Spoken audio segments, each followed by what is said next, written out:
Uber one rental at a time. I wanted to record this very quick video, this quick whiteboard discussion before the daily financial news, because frankly, I have a busy day and I had to get this off my chest. I want to give a special shout out to Lance Lambert. You can follow him on Twitter at Lambert News. Everything we are about to discuss in this video is credit to a series of Twitter posts from yesterday. And if you haven't yet watched Lance's interview on my channel from about a week ago, you must follow it. He is a editor at Fortune magazine, and we talked for about 60 minutes about the housing market. It was a lot of fun. So again, Lance, thank you for coming on the channel. Thanks for all you do, and thank you for finding this 1981 article in the New York Times. Folks, if you've watched my channel for any length of time, you know that we've produced this 52-year spreadsheet. You know we've called out the early 80s as the last time interest rates doubled. Interest rates doubled from 3 to 6 in 100 days. They doubled in early 81 as well, not quite as fast. But I would argue that 1981, if we could somehow get a snapshot of the housing market in 1981 without any bias, it would be very interesting to look at. And again, Lance at Lambert News did just that. In the New York Times from 1981, there is an article about the housing crash. Folks, the housing crash, it says, the coming collapse is already here. Folks, this is when the Fed was fighting inflation. This is Paul Volcker at the helm of the Fed. I would argue Jerome Powell is no Paul Volcker. But that said, this isn't about today. This is about 1981. So the Fed's job was to rein in inflation, and did they ever do their job? They took mortgage rates to 18%. That was really the basis of this 1981 New York Times article. Basically, the housing market is crashing. Prices must fall. It is all over. Nobody can buy a home. Oh my goodness, oh my goodness, oh my goodness. That was essentially the headline, right? Or essentially the story of the article. Americans cannot buy homes in 1981 because of high price and high interest rates. That was the belief, and that was the activity. The median home.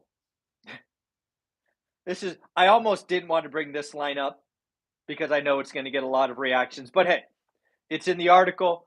You're going to go to Twitter and follow Lance, so you are going to see it. The median home price of $70,000. Again, remember that word median.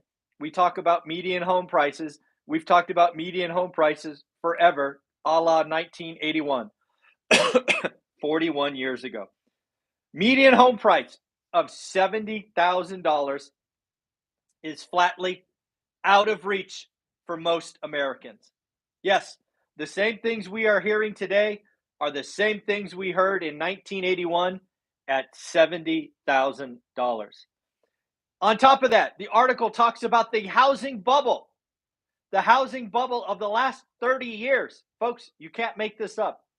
It's like the New York Times author was talking about 2022. The last 30 years of housing have been inflated in a bubble. This is funny. There is huge inventory of unsold homes. And finally, prices will fall. Prices will fall when people give up on lower rates coming. That was kind of the coup de grace of the article. Housing must crash. Unaffordable. 70 grand is out of reach. So I ask you, was the New York Times article correct?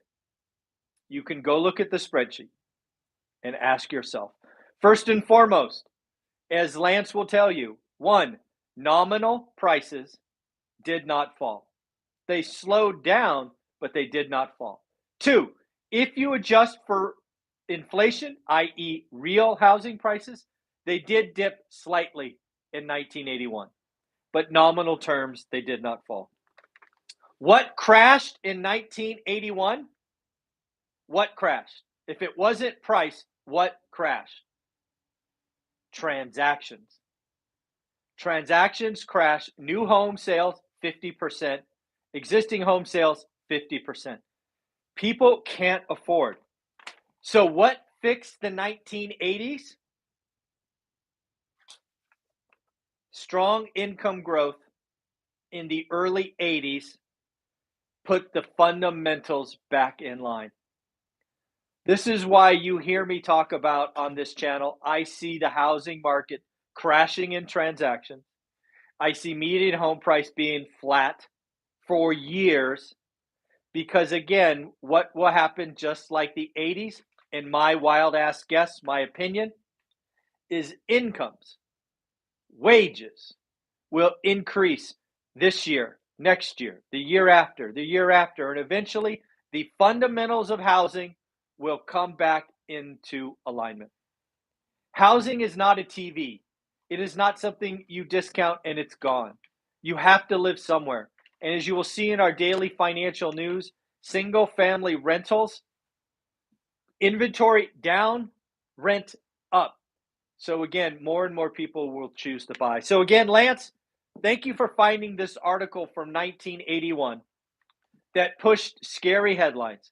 Housing prices must crash. Housing is unaffordable for most at 70 grand. Inventory is going to explode. The collapse is here. Prices didn't go down. Transactions did. 1981. Go look it up. Follow Lance Lambert on Twitter. It is Lambert News. I think it is his Twitter handle. Have a great day. We will do the daily financial news shortly. I thought you would like this article from 1981. Bye-bye.